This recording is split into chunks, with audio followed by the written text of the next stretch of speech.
Hey guys, welcome back to another episode of 15 Minute True Crime.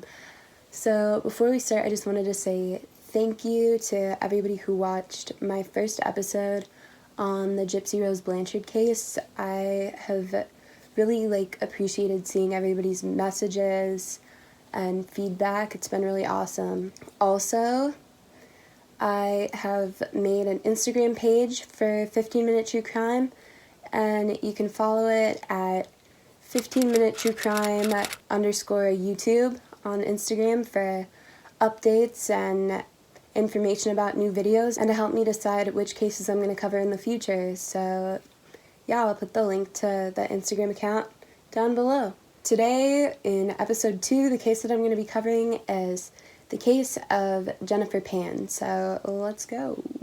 Today's case involves the Pan family.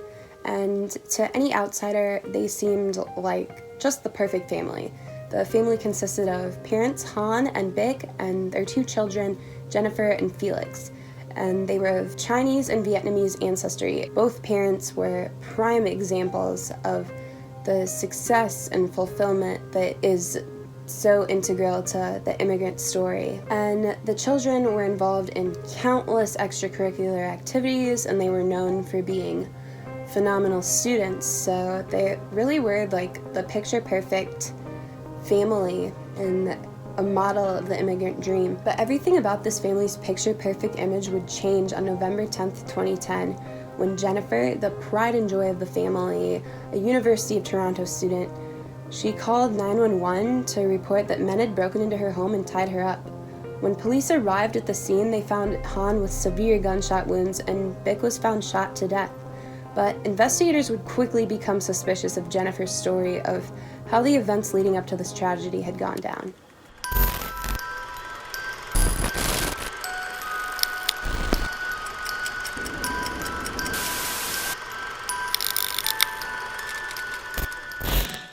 Just like we did for the last case, though, let's start from the beginning. Jennifer's father, Han Pan, was raised in Vietnam and immigrated to Canada as a political refugee in 1979. Her mother, Bic, was also a refugee and immigrated to Canada separately, and the couple met in Toronto, where they got married. Both parents worked in an auto part manufacturing factory where they worked long hours to support themselves and eventually their family. In 1986, their first child, Jennifer, was born, and shortly after, in 1989, their son Felix was born. Throughout the kids' childhoods, Han and Bic worked long hours to support their children, all while involving them in countless extracurricular activities in hopes of bettering their children's lives and increasing the chances of them getting into a prestigious college. As early as 4 years old, Jennifer began taking piano lessons, and she'd filled her trophy case by elementary school. Young Jennifer was also extremely involved in figure skating, and she practiced almost every day. Many nights when she wasn't even in middle school yet, she would be at skating practice until 10 p.m., and she would be up doing her homework until midnight. Jennifer even dreamed of competing in the 2010 Winter Olympics, but sadly, Jennifer would face her first major disappointment in life when she tore a ligament in her knee and was no longer able to figure skate. Jennifer's confidence took a hit again when she was not named valedictorian in her 8th grade graduation, as she and her parents had expected after all of her academic efforts. Before I continue with the case, I'm going to go off on a slight tangent here. So in nearly all of the sources that I looked at for this case, Han and Bic Pan were referred to as tiger parents, and if you're not familiar with the term, according to Wikipedia, tiger parenting is a form of strict or demanding parenting, and tiger parents push and pressure their children to attain high levels of academic achievement or success in high-status extracurricular activities such as music. The goal of many of these parents is for their children to be accepted into elite universities and to achieve high-status careers like law, medicine, and science. Tiger parenting tends to be most common in Asian cultures, but of course, any parent is capable of it. As for Jennifer Pan, after not achieving valedictorian at her 8th grade graduation, Jennifer began attending high school at Mary Ward Catholic Secondary School. Outside of school, Jennifer took part in swimming, martial arts. She played the flute in the school band. Jennifer had been a top student in elementary school and middle school, but her freshman year of high school, she was earning a C average in all of her classes except for in music, which she still continued to excel. But when it came time for report cards to come home to her parents, Jennifer would pretty craftily use scissors, glue, a photocopier, and some of her old report cards to give the appearance that she'd gotten straight A's. Although her parents were not suspicious, they were still very strict, and in high school, Jennifer was never allowed to go to dances or parties, wear makeup, or have a boyfriend. Jennifer wouldn't follow her parents' strict rules as well as they thought she was. In 11th grade, Jennifer met a boy named Daniel Wong, and he was a trumpet player in the school band, and he would eventually become her long-term boyfriend. Daniel was a year older than Jennifer, and he was known for being outgoing and a jokester. At first, Jennifer and Daniel were just friends, but on a band trip to Europe in the summer of 2003, Jennifer suffered an asthma attack after a performance, and as she struggled to breathe, Daniel comforted her all throughout. She believed he'd saved her life, and they began dating that summer. So, of course, Han and Bick were unaware of Jennifer's new relationship, but honestly, they were also unaware of a lot of aspects of Jennifer's life. As a senior in high school, Jennifer was accepted into Ryerson University in Toronto, but after Jennifer failed her calculus class, her acceptance was rescinded. She was so ashamed and afraid of what her parents would say about this that Jennifer secretly dropped out of high school. However, she lied to her parents and continued letting them believe that she was in high school and she would be attending Ryerson that fall. Jennifer and her dad agreed that she would attend Ryerson for 2 years and then transfer into the University of Toronto's pharmacology program. By the time that fall rolled around, Jennifer put all of her effort into this facade. She purchased school supplies and used textbooks. She even took the bus downtown each day, pretending to go to the university. She also doctored even more paperwork to convince her parents that she was paying for school with financial aid and scholarships. But because Jennifer wasn't actually enrolled in college, Jennifer would spend her free time while her parents assumed that she was attending classes at the public library, filling her notes with scientific information that she would find on the internet. But Jennifer was by no means a slacker. She worked as a server and a bartender at the pizza place where Daniel worked, and she also taught piano lessons. After pretending to attend Ryerson for 2 years, Jennifer dishonestly told her parents that she had been accepted into the University of Toronto. She told them that she'd be staying with a female friend while she attended. But instead, Jennifer moved in with Daniel and his family. 2 years later, it was theoretically time for Jennifer to be graduating from the University of Toronto. Jennifer and Daniel hired someone to create a straight-A transcript, and Jennifer told her parents that due to such a large class size, there would not be enough seats for them to attend the graduation ceremony. But after weaving her web of lies for many years, Jennifer's facade would eventually collapse. Soon after graduation, Jennifer told her parents that she'd been hired to work at a blood testing lab at a hospital. However, Han became suspicious when he noticed that Jennifer didn't have a uniform or a hospital ID badge. The next day, he insisted that his wife, Bick, drop Jennifer off at the hospital, and as soon as they arrived, Bick tried to follow Jennifer inside, but Jennifer sprinted to the emergency room waiting area, where she hid for the next few hours. The next morning, the Pans called the female friend Jennifer was supposedly living with, and this friend told them that Jennifer had never even lived there at all. When Jennifer finally came back to her parents' house, it quickly came out that not only did she not have a job at the hospital, she'd also never attended the University of Toronto, and she was living with her boyfriend Daniel. At this news, her mother Bick cried uncontrollably, and Han was so angry that he tried to cut Jennifer off completely, but Jennifer's sympathetic mother would not allow it. After this, the Pan family intensely monitored Jennifer's cell phone and laptop messages, and they banned her from doing anything but teaching piano lessons. She was also completely forbidden from seeing or talking to Daniel. One night, Jennifer crumpled her blankets up underneath her comforter to make it look like she was sleeping in her bedroom, and she snuck out to visit Daniel. That morning, when Bick didn't find Jennifer there, she ordered her to come home immediately. And for Daniel, this was the last straw. They were in their mid-20s, and Daniel didn't want to be sneaking around as if they were teenagers anymore. So Daniel broke up with Jennifer, and shortly after, he began seeing a girl named Christine. Jennifer was absolutely heartbroken. In the spring of 2010, Jennifer reconnected with a troubled elementary school friend named Andrew Montemayor. Jennifer confided in Andrew about her troubled relationship with her strict father, and Andrew admitted that he had thought about killing his own parents at one point. Jennifer, who'd been imagining a life outside of her parents' strict confines, was intrigued. Andrew introduced Jennifer to Ricardo Duncan, a friend of his who said he would kill Jennifer's father for $1,500. Jennifer gave Ricardo the money, but this whole thing turned out to be a scam. He took the money and never spoke to Jennifer again.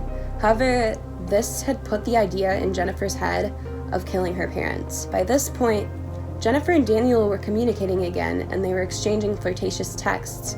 They concocted a plan to hire a hit on Han and Bick so that they could finally live together without Jennifer's strict parents meddling in their relationship. Daniel gave Jennifer an iPhone to discuss the crime so that she could discard the evidence after her parents were killed. Then, Daniel introduced Jennifer to his acquaintance, Lenford Crawford, who the couple only knew by his nickname Homeboy. Homeboy said that he could have Jennifer's parents killed for $10,000. Jennifer took this offer, and she and Homeboy agreed that November 10th would be the night that her parents would be killed. Around 9:30 that night, one of Homeboy's friends named David called Jennifer to tell her that it was go time. Jennifer walked downstairs where she said goodnight to her mother and sneakily unlocked the front door. According to a lengthy Toronto Life article, which was written by a high school acquaintance of Jennifer's, at exactly 10:02 p.m., Jennifer turned on the upstairs light to signal to the hitmen that she was ready. But in a moment of possible hesitation, Jennifer turned the lights back off, and this prompted David to call her. But by 10:05, Jennifer and David had concluded that the hit would go on as planned. Moments later, David, Homeboy, and their friend Eric Carty barged in the front door, each one carrying a gun. One of the hitmen aimed a gun at Bick, and the other hassled Han all the way into the living room from his bed upstairs, shoving a gun in his face the whole way. The hitmen demanded money from Han and Bick, but Han only had $60 in his wallet, much to the anger of the hitmen. Angrily, one of the men pistol-whipped Han as Bick cried, begging the men not to hurt Jennifer, which is absolutely heartbreaking, being as Jennifer masterminded this whole thing. Meanwhile, upstairs, Jennifer played along with this staged home invasion. Eric Carty tied Jennifer to the banister, and she gave him a few $1,000s worth of her parents' money. Downstairs, Homeboy and David brought Han and Bick to the basement, covered their heads in blankets, and the hitmen shot Han in the shoulder and then in the face. Then they shot Bick 3 times in the head before fleeing the scene through the front door. So this is when Jennifer made the 911 call. My name is Jennifer. Someone just broke in? Someone broke in and I heard shots like pops. I don't know what's happening. I'm tied upstairs. But in the middle of this call, something unexpected happened. Han, covered in blood, had regained consciousness, and he mustered up the strength to drag himself up the stairs and into the front yard, screaming in what I imagine is absolute grief for the death of his wife and agony and pain from being shot almost to death. He caught the attention of a neighbor who called 911, and police and an ambulance arrived quickly, and Han was taken to the hospital. 2 days later, on November 12th, Han woke up from a medically induced coma.